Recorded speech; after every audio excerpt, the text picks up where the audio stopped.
Halo, ketemu lagi sama gue Yudi Jatnika. Baik, meneruskan video sebelumnya tentang design thinking. Ini adalah satu part dari seri video design thinking, yaitu part 2. Di video part 2 ini kita akan bahas tentang langkah-langkah pertama dalam design thinking, yaitu empathize.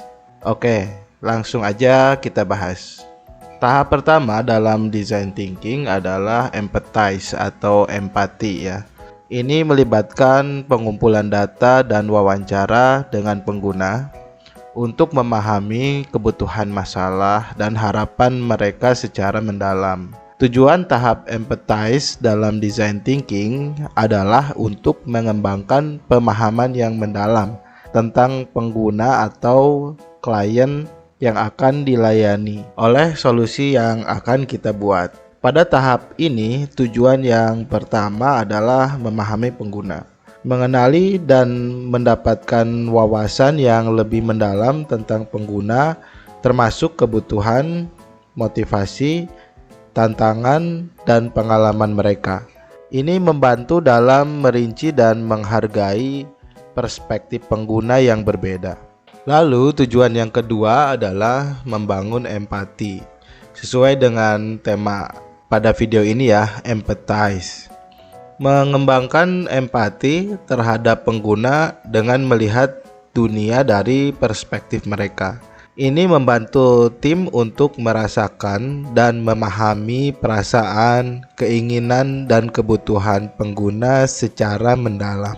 Lalu tujuan yang ketiga adalah identifikasi masalah.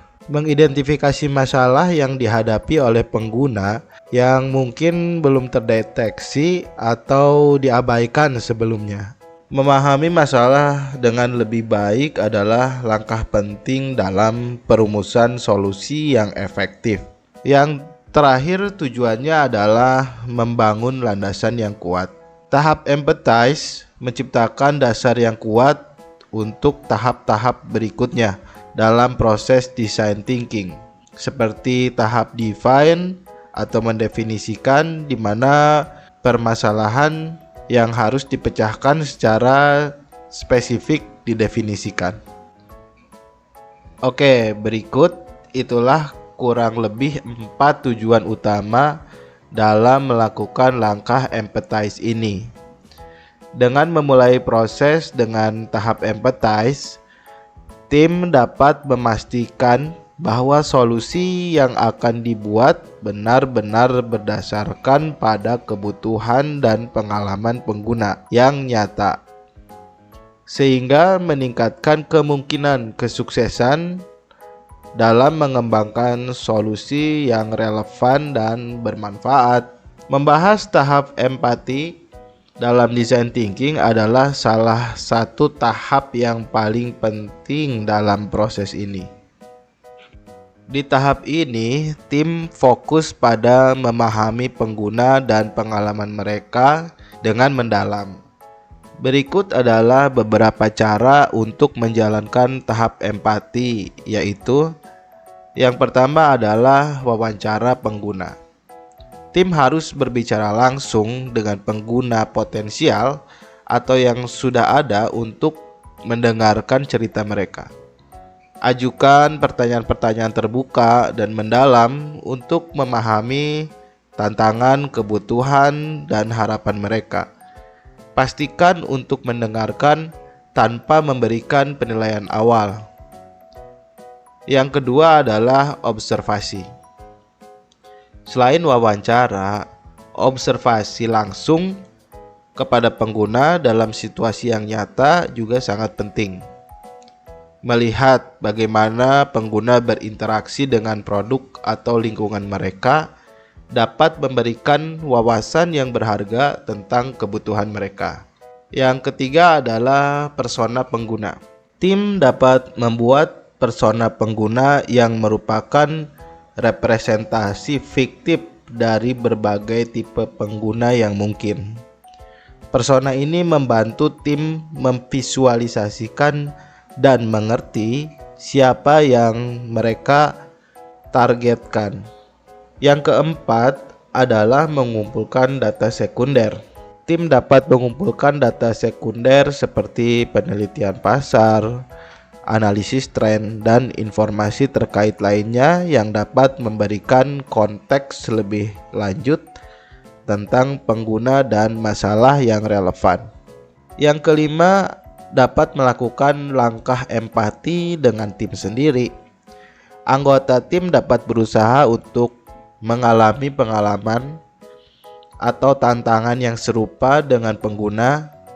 Misalnya, jika mereka merancang alat untuk penyandang cacat, mereka dapat mencoba kursi roda untuk merasakan pengalaman pengguna tersebut. Yang keenam adalah dengan diskusi kelompok. Tim dapat mengadakan sesi diskusi kelompok untuk berbagi wawasan dan temuan mereka dari wawancara dan observasi. Diskusi ini membantu mengumpulkan pemahaman yang lebih komprehensif tentang pengguna.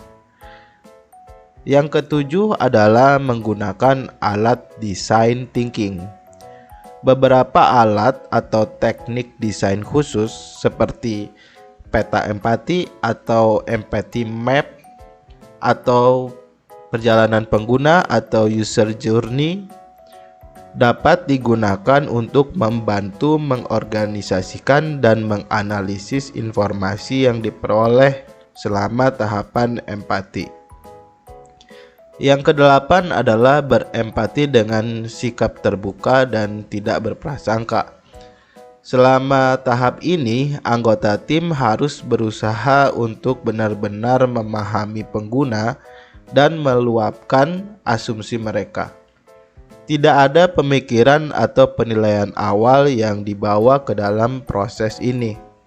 Baik, itulah 8 cara dalam melakukan proses empathize. Tahap empati sangat penting karena pemahamannya yang mendalam tentang pengguna adalah dasar bagi seluruh proses design thinking. Ini membantu tim memfokuskan perhatian mereka pada permasalahan yang relevan dan menciptakan solusi yang sesuai dengan kebutuhan dan pengalaman pengguna. Oke guys, mungkin itu aja yang bisa gue sampaikan pada kesempatan video ini, yaitu video tentang tahap empathize pada design thinking. Di video selanjutnya gue akan bahas tentang langkah design thinking yang kedua, yaitu langkah define atau mendefinisikan. Jadi videonya akan berseri guys. Oke, gue Yudi Jatnika pamit, nantikan part-part selanjutnya.